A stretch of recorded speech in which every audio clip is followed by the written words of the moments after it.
வாங்க சாப்பிடுங்க. பாவம் காலையில இருந்து பசியா இருக்கிறீங்க. வாங்க. என்னமோ சொல்றீங்க, என்ன சொல்றீங்கன்னு காது கேட்கல. சொல்லுங்க, சவுண்டா சொல்லுங்க. சாப்பிட வாங்க. காலையில இருந்தே சாப்பிடல வாங்க. இது உங்களுக்கே நியாயமா இருக்கா? ஏங்க வந்த இடத்துல அப்படிதான் இருக்கும். டைம் ஆகுது.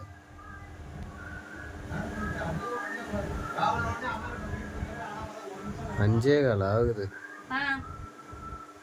எதுக்கு எத்தனை மணி? 7 மணிக்கு என்ன கூப்பிட்டு வந்தீங்க காலைல. கூழு ஊத்துறாங்க, அம்மா வீட்டுக்கு போலாம் வாங்கன்னு கூப்பிட்டீங்க. அதான் நடுவுல கூழுலாம் குடிச்சல, அது போதும்.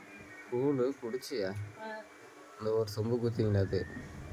சரி வா, இப்ப வந்து உனக்கு எறா, நாட்டுக்கோழி, கொழுக்கட்டை, முட்டை, மீன் வறுவல், நண்டு வறுவல், வா இப்ப சாப்பிடு ஒரு கட்டு கட்டு. நீ சொல்றதை கேட்கும்போது எனக்கு எப்படி தெரியுமா இருக்குது? எப்படி இருக்கு? எப்படி இருக்கு? ஆடி மாசம் காத்தடிக்க அப்படின்ற மாதிரி இருக்கு. ஆடி மாசம் குழு ஊத்துறாங்க வாங்க நீங்க குடிக்க தானே. கீரை நாட்டுக்கோழி இருக்கு, ஏறா முட்டை இருக்கு அப்படின்னு. ஃப்ரெண்ட்ஸ், கூழு ஊத்துறன்னு கூட்டு வந்து பழி வாங்கிட்டாங்க. ஒரு நாள் பட்னி போட்டாங்க. இந்த மாமியார் வீட்டுக்கு மாமனார் வீட்டுக்கு போனால் இப்படி தான் இருக்குமான்றதை நீங்கள் சொல்லுங்கள். நான் இன்னைக்கு தான் எனக்கு இந்த அனுபவம். உங்களுக்கு அந்த மாதிரி அனுபவம் இருந்தால் சொல்லுங்கள். போங்க வரேன். ஸோ ஸ்வீட்டுங்க.